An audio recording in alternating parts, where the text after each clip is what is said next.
Welcome to Candy Rainbow Kids. शेर और चूहा। एक समय की बात है।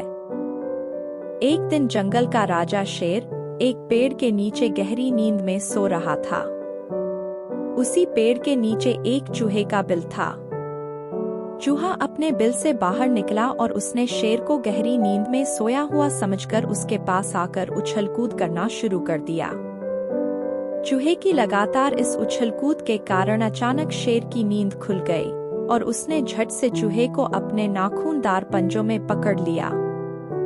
शेर ने गुस्से में कहा, मूर्ख चूहे, तेरी हिम्मत कैसे हुई मुझे नींद से जगाने की? ले, अब मैं तुझे इसकी सजा देता हूँ। मैं तुझे अभी कच्चा चबा जाऊंगा। यह सुनकर चूहा डर के मारे कांपने लगा और वो डरते डरते शेर से बोला, नहीं नहीं, ऐसा मत करो महाराज, मुझे मत खाओ, मुझसे गलती हो गई। और वैसे भी मैं बहुत छोटा हूँ, मुझे खाने से तो आपकी भूख भी नहीं मिटेगी।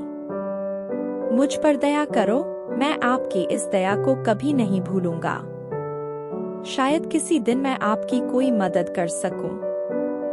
चूहे की यह बात सुनकर शेर को हंसी आ गई और शेर ने कहा, इतना छोटा सा चूहा मेरी क्या मदद करेगा? अभी कुछ ही दिन बीते थे कि शेर एक जाल में फंस गया।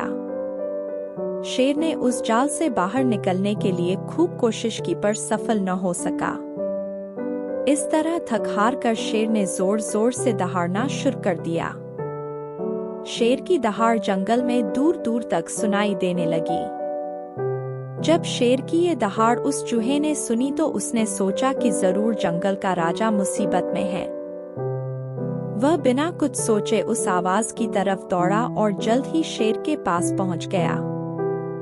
उसने देखा कि शेर तो सचमुच में मुसीबत में है। उसने शेर से कहा, आप डरिए मत, मैं इस जाल को काट कर आपको आजाद कर दूंगा। थोड़ी ही देर में चूहे ने उस जाल को अपने छोटे छोटे दांतों से काटकर शेर को आजाद करा लिया। शेर चूहे के इस काम से बड़ा खुश हुआ और उसने चूहे से कहा, दोस्त, मैं तुम्हारा ये एहसान कभी नहीं भूलूंगा। तुमने आज मेरी जान बचाकर मुझ पर बहुत बड़ा उपकार किया है। चूहे ने कहा कि नहीं महाराज, एहसान तो उस दिन आपने मेरी जान बख्शकर मुझ पर किया था। चूहे की बात सुनकर शेर एक बार फिर से मुस्कुराया और कहा, आज से तुम ही मेरे सच्चे मित्र हो। इस कहानी से यह शिक्षा मिलती है कि कभी भी किसी को अपने से छोटा या कमजोर नहीं समझना चाहिए।